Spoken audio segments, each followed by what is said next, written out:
Tanong lang, minsan ba naramdaman mong ibinenta mo ang pinakamagagandang taon ng buhay mo kapalit ng sahod? Kung oo, welcome to the club. Pero may magandang mensahe ako para sa'yo. May pagbabago. Ito ang maikli at malinaw na mensahe ko para ayusin ang mindset mo at simulan ang plano. Lahat tayo sinusunod ang script. Mag-aral, umutang, magtrabaho ng 9 to 5, biyahe, ulit-ulit. Ibinibigay natin ang oras at minsan pati pangarap kapalit ng sweldo kasi sabi ng lipunan, ganito ang adulting. Pero malapit na ang malaking pagbabago. AI at automation.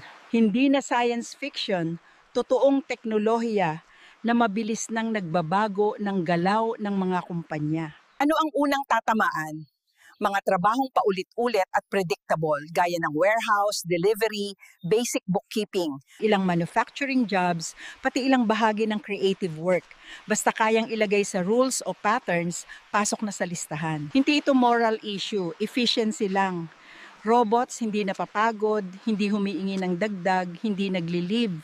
Ibig bang sabihin mawawala lahat? Hindi. Trades tulad ng tubero, electrician, mga mahirap i-automate. Pati mga trabaho na nangangailangan ng diskarte, pakikipag-usap, o messy na sitwasyon. At syempre, mga creative na kailangan ng tunay na human touch. Ang goal ay hindi matakot, kundi ang magkaroon ng strategy. Kaya narito ang 3 praktikal na galaw na pwede mong simulan ngayon. Una, maging financially stable. Bawasan ang utang na mataas ang interes. Tapusin na yung sobrang mahal na car payment kung kaya at mag-ipon ng emergency fund. Maliit na galaw ngayon pero malaking ginhawa bukas. Pangalawa, aralin ang skills na tatagal. Trades, tech certifications, Digital skills na kayang sumabay sa AI o creative skills kung saan importante ang human touch. Kahit isang short course lang, malaking dagdag sa options mo in 5 years. Pangatlo, gawing habit ang pagiging adaptable. Mag-practice na matuto palagi.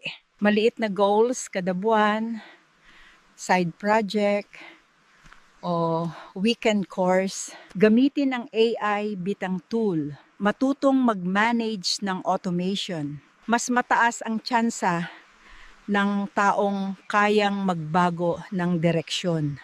Hindi ito pananakot, ito'y wake-up call. Yung mga taong nagplano, nag-ipon, at marunong lumiko. Hindi lang sila makakasurvive, sila ang uusad. Pero hindi pa huli ang lahat. 10 taon mula ngayon, magpapasalamat ka sa sarili mong nagsimula ka ngayon. Pumili ka ng isang maliit na aksyon. Bayaran ng isang utang, mag-enroll sa isang course, O maglaan ng 1 oras kada linggo para matuto ng bago.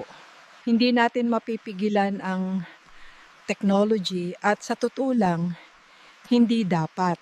Pero kaya nating piliin kung paano natin ito sasalubungin.